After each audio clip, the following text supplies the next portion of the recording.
दोस्तों, बहुत पुरानी बात है। किसी नगर में एक युवक रहा करता था। वह व्यक्ति जब भी कोई नया काम करने जाता था तो अपने मित्रों के पास सलाह लेने जरूर जाता था। वह अपने मित्रों से सलाह लिए बगैर कोई भी कार्य नहीं करता था। एक दिन उस व्यक्ति के मन में यह विचार उत्पन्न होता है कि वह व्यापार करेगा। जैसे ही उस युवक के मन में व्यापार करने का विचार आता है, वह एक बार फिर से सोचता है, क्यों ना मैं अपने मित्रों से सलाह ले लूं। यही सोचकर वह अपने मित्रों के पास सलाह लेने के लिए चला जाता है। वह अपने मित्रों से कहता है, मेरे प्रिय मित्र, मैं अपने जीवन में व्यापार करना चाहता हूँ। मैं बहुत बड़ा व्यापारी बनना चाहता हूँ और तुम मुझे यह बताओ, क्या मैं एक व्यापारी बन सकता हूँ? तभी उसका वह मित्र कहता है, तुम व्यापारी बनोगे, तुम व्यापार करोगे। नहीं नहीं, तुमसे व्यापार नहीं हो पाएगा। ऐसा करने के बारे में कभी सोचना भी नहीं, वरना बर्बाद हो जाओगे। व्यापारी बनने के लिए योग्यता होनी चाहिए। व्यापार खड़ा करने के लिए धन की आवश्यकता होती है। धन के बारे में तुम्हें सोचना पड़ सकता है और तुम्हारे पास तो योग्यता भी नहीं है। यदि तुम्हारे परिवार में कोई व्यापारी होता तो तुम्हारे पास योग्यता जरूर होती। और जहां तक मुझे पता है कि तुम्हारे परिवार में कोई व्यापारी नहीं था, मेरे हिसाब से तुम्हें व्यापार नहीं करना चाहिए। नहीं तो कहीं ऐसा ना हो कि आगे चलकर तुम्हें पछताना पड़े। इतना सुनकर वह व्यक्ति व्यापार करने के बारे में अपनी राय को पूरी तरह से बदल देता है। जैसा उसके मित्रों ने कहा था कि तुम्हारे पास व्यापारी बनने के लिए योग्यता नहीं है। फिर कुछ दिनों बाद उस व्यक्ति के मन में एक यह भी सवाल उत्पन्न होता है कि क्यों ना वह राजा की सेना में भर्ती हो जाए। और यही सोच लेकर वह अपने सभी मित्रों के पास जाता है और उनसे कहता है कि देखो मित्र, मैं राजा की सेना में भर्ती होना चाहता हूँ। इस पर तुम्हारी क्या राय है? इस बात पर उसके सभी मित्र उसे मना करते हुए कहते हैं कि नहीं नहीं, तुम सेना में कैसे भर्ती हो सकते हो? इसके लिए शरीर में बहुत ताकत की जरूरत होती है और तुम्हारा शरीर तो एक हड्डियों का ढांचा है। मान लो कि उन्होंने तुम्हें सेना में भर्ती भी कर लिया, तो क्या तुम एक सैनिक की तरह लड़ पाओगे? मुझे तो नहीं लगता कि तुम एक सैनिक बन पाओगे। इसलिए मेरी राय मानो, तुम सैनिक बनने का सपना छोड़ ही दो। व्यक्ति सोच रहा था कि जब मेरे सभी मित्र कह रहे हैं तो शायद सही कह रहे होंगे, क्योंकि हमारे सभी मित्र हमारा बुरा थोड़ी ना चाहेंगे। और एक दिन ऐसा आता है, वह व्यक्ति सैनिक बनने का सपना छोड़ देता है और ऐसे ही कुछ दिन और बीतता है। और एक बार फिर से वह व्यक्ति अपने मित्र के पास जाता है और कहता है कि आप ही लोग मुझे बताइए कि अब मैं किसानी करना चाहता हूँ और मैं किसान बनकर खुश रहूंगा जैसे कि तुम सबकी मैंने पहले से राय ली है। इसलिए सोचा क्यों ना एक बार फिर से मैं तुम सबसे एक बार पूछ लेता हूँ, क्या मुझे किसानी करना चाहिए? क्या मैं एक किसान बन सकता हूँ? क्योंकि मेरे अंदर बहुत इच्छा है। तभी उसके सभी मित्रों का जवाब होता है कि देखो, किसान बनने के लिए बहुत सारी जमीन की जरूरत होती है। और क्या तुम्हारे पास कोई जमीन है? और यदि तुम्हारे पास जमीन नहीं है तो जमीन खरीदने के लिए इतना धन कहाँ से लाओगे? मेरी बात मानो, किसान बनने की उम्मीद छोड़ दो, क्योंकि तुम तो एक किसान नहीं बन सकते। उनके सभी मित्रों का लगभग यही जवाब होता है। इतना सुनकर वह व्यक्ति अपने घर वापस चला जाता है। अब वह व्यक्ति बहुत चिंतित रहने लगा था, क्योंकि वह व्यक्ति जो भी काम सोचता था उसे वह कर नहीं पाता था। तभी उसके दिमाग में एक बात आती है कि क्यों ना मैं अपने मित्रों से सलाह लेता हूँ कि आखिर मुझे अपने जीवन में क्या करना चाहिए। क्यों ना मैं अपने मित्रों से ही पूछूं कि कौन सा काम मेरे लिए अच्छा होगा। आखिरकार वह मेरे दोस्त हैं, मुझे गलत जानकारी थोड़ी ना देंगे। यही सोच लेकर वह अपने मित्रों के पास जाता है और उनसे पूछता है कि तुम सभी कहते हो कि मैं कोई भी काम नहीं कर सकता, कोई भी काम करने के लिए मुझ में योग्यता नहीं है। तो आप ही लोग मुझे बताइए कि मैं क्या कर सकता हूँ, किस काम को करने के लिए मेरे अंदर योग्यता है। इस बात पर उसके सभी मित्र बड़े सोच विचार करने के बाद उस व्यक्ति को जवाब देते हैं कि मुझे लगता है कि तुम्हें वही काम करना चाहिए जो काम तुम्हारे परिवार के लोग कर रहे हो।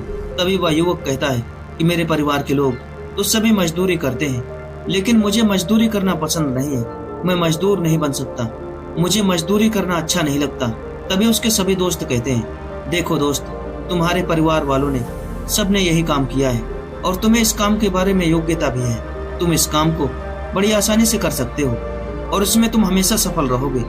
दोस्तों के बहुत समझाने के बाद वह व्यक्ति मजदूरी करने के लिए तैयार हो जाता है। एक दिन वह मजदूरी कर रहा होता है, तभी कुछ लोग उसे ताने मारते हैं और कहते हैं कि देखो, यह वही व्यक्ति है जो एक दिन बहुत बड़ी बड़ी बातें किया करता था और आज देखो कि मजदूरी कर रहा है। उन सभी व्यक्तियों की बात सुनकर वह व्यक्ति बहुत ही क्रोधित हो जाता है और गुस्से में आकर वह उस काम को भी छोड़ देता है। धीरे धीरे काफी समय बीत चुका था और वह व्यक्ति अब दिन ब दिन परेशान होता जा रहा था। उसे समझ नहीं आ रहा था कि आखिर वह कौन सा काम करे, क्योंकि वह सभी कोशिश करके परेशान हो चुका था। तभी वह सोचता है कि जब मैं कोई काम नहीं कर सकता, जब मैं अपने जिंदगी में कुछ बड़ा नहीं हासिल कर सकता तो मेरे जीवित रहने का क्या मतलब है, मेरे जीवन का क्या फायदा। इसी विचार के साथ वह सोच रहा था कि क्यों ना मैं आत्महत्या कर लूं, क्योंकि मेरी सारी समस्या मेरा जीवन है। जब मेरा जीवन ही नहीं रहेगा तो मेरी सारी समस्या अपने आप समाप्त हो जाएगी। अब वह व्यक्ति आत्महत्या करने के लिए अपने गांव से दूर एक पहाड़ी की तरफ जाता है और उस पहाड़ी पर चढ़कर आत्महत्या करने के लिए जा रहा था। तभी उसे एक बौद्ध भिक्षु दिखाई पड़े। वह बौद्ध भिक्षु तपस्या में लीन थे। वह व्यक्ति सोचता है कि क्यों ना मैं मरने से पहले एक बार बौद्ध भिक्षु से अपने काम के बारे में राय ले लेता हूँ। वैसे मैंने सबसे राय ली है और राय लेने के बाद फिर मैं आत्महत्या करूंगा। एक बार बौद्ध भिक्षु की राय लेकर देखता हूँ और हो सकता है कि वह मुझे कुछ तरीका बता दे। वह व्यक्ति बौद्ध भिक्षु के सामने खड़ा होकर यही सोच रहा था। तभी बौद्ध भिक्षु अपनी तपस्या से बाहर आ जाते हैं और उस व्यक्ति को कहते हैं, क्या बात है बेटा। वह अपना सारा दुख गुरु के सामने बताता है और कहता है, गुरुदेव, मैं जो भी काम करता हूँ उसे कर नहीं पाता। मैं जो भी काम करना चाहता हूँ सभी लोग उसका मजाक बनाते हैं और जब लोगों ने जैसा कहा मैंने वैसा किया तो सभी ने मेरा मजाक उड़ाया, मुझे तरह तरह के ताने मारे और मैं समझ नहीं पा रहा हूँ कि आखिरकार मैं क्या करूँ। हे गुरुदेव, अब आप ही मेरा मार्गदर्शन कीजिए। तभी बौद्ध भिक्षु उस व्यक्ति से कहते हैं, तुम क्या काम करना चाहते थे। वह व्यक्ति कहता है, मैं एक व्यापारी बनना चाहता था गुरुदेव।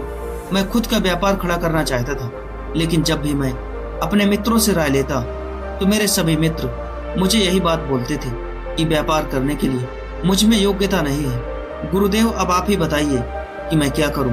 तभी बौद्ध भिक्षु उस व्यक्ति को समझाते हुए कहते हैं कि तुम जो भी करना चाहते हो तुम्हें वही करना चाहिए। जो भी काम तुम्हें पसंद है तुम वही काम करो। तभी वह व्यक्ति बौद्ध भिक्षु से कहता है कि गुरुदेव, मैं तो व्यापारी बनना चाहता था और मैं अभी भी अपना खुद का व्यापार करना चाहता हूँ। उसके बाद उस व्यक्ति को बौद्ध भिक्षु फिर से कहते हैं, अभी भी व्यापारी बनना चाहते हो, खुद का व्यापार करना चाहते हो तो तुम्हें खुद का व्यापार ही करना चाहिए। जाओ और अपना खुद का व्यापार करो और तुम्हारे साथ जो कुछ भी हो वापस आकर मुझे एक दिन जरूर बताना। तभी वह व्यक्ति कहता है कि गुरुदेव, सभी ने तो कहा था कि मैं असफल हो जाऊंगा। मुझे इस बात का डर है कि मैं व्यापार कर पाऊंगा या नहीं। तभी गुरुदेव कहते हैं कि जाओ, तुम अपना व्यापार मन लगा कर करना, उसके बाद जो होगा फिर आकर तुम मुझे बताना। वह व्यक्ति गुरु को धन्यवाद करके वहां से वापस चला जाता है और अपने व्यापार में पूरा मन लगाकर काम करता है। कुछ महीनों तक तो उसका व्यापार अच्छा नहीं चल रहा था, लेकिन कुछ दिनों बाद धीरे धीरे उसका व्यापार चलने लगा था। वह व्यक्ति समझ नहीं पा रहा था कि अचानक ऐसे क्या हो रहा है और देखते ही देखते उसके व्यापार में गिरावट होने लगी। तभी उसे अचानक उसके सभी मित्रों की बात याद आती है, क्योंकि उसके मित्रों ने, सभी दोस्तों ने कहा था कि तुम व्यापारी नहीं बन सकते, तुम्हारे अंदर योग्यता नहीं है। उसे अपने मित्रों की बातें सच लग रही थी। वह सोच रहा था कि हमारे सभी मित्र जो कहते थे लगता है कि वह सही कह रहे थे। फिर थोड़ी देर बाद उसे बौद्ध भिक्षु की बातें याद आती है, क्योंकि उसके गुरु ने कहा था कि तुम्हारे व्यापार में समस्या आ सकती है। तुम्हारा व्यापार कुछ दिनों तक तो अच्छा चलेगा, लेकिन कुछ दिनों बाद उसमें दुविधा आएगी, उतार चढ़ाव आएंगी और इस बात को लेकर तुम्हें परेशान नहीं होना है। वह व्यक्ति बौद्ध भिक्षु और अपने मित्रों की बातों में यह नहीं समझ पा रहा था कि किसकी बातों में ज्यादा सच्चाई है। वह अपने व्यापार से इतना ज्यादा परेशान हो चुका था कि सही और गलत की पहचान करने में सक्षम नहीं था। इसलिए वह फिर से बौद्ध भिक्षु के पास जाता है और कहता है, गुरुदेव, मैं बहुत ही ज्यादा दुविधा में हूँ और मैं यह समझ नहीं पा रहा हूँ कि आपकी बातें सही हैं या फिर हमारे मित्रों की, क्योंकि हमारे दोस्तों ने यह कहा था कि हमारा व्यापार असफल हो जाएगा और वास्तविकता तो यही है कि उसमें असफलता आई, लेकिन आपकी भी बातें सत्य हैं। तभी बौद्ध भिक्षु उस व्यक्ति से कहते हैं, तुम्हारे दोस्त, तुम्हारे मित्र सबने तुमसे कुछ न कुछ कहा, तुमने सबकी सुनी और तुम अभी तक उनको अपना ही मानते हो, लेकिन वह लोग तुम्हें अपना नहीं मानते। जिसे तुम अपना दोस्त, अपना मित्र समझते हो, वह लोग तुम्हारे अपने नहीं हैं। अगर वह तुम्हारे अपने होते तो तुम्हें सही सलाह देते, सही राह दिखाते, न कि तुम्हारे हौसले को तोड़कर, मनोबल को तोड़कर तुम्हें आत्महत्या करने के लिए मजबूर कर देते। तुम्हारे सभी दोस्त तुम्हें यही तो बोल रहे थे ना कि तुमसे नहीं हो पाएगा, लेकिन मैंने तुमसे पहले भी कहा था कि तुम जो भी काम करोगे शुरुआत में या उसके बाद में उसमें समस्या आ सकती है। एक बुरा समय के बाद अच्छा दिन आता है। एक कठिन परिस्थिति के बाद इंसान के जीवन में खुशियों का माहौल आता है, लेकिन तब तक व्यक्ति अपना साहस छोड़ देता है, अपनी उम्मीद का साथ छोड़ देता है। जब एक व्यक्ति अपने दुख के समय में अपनी आखिरी उम्मीद को भी छोड़ देता है तो ऐसे व्यक्ति के जीवन में दुख के अलावा कुछ भी नहीं बचता, क्योंकि जब उसका अच्छा समय आने वाला होता है तो वह अंदर से हार चुका होता है। इसलिए तुम मेरी बात एक बार फिर से मानो और जाओ अपने व्यापार में फिर से मन लगाकर काम करो।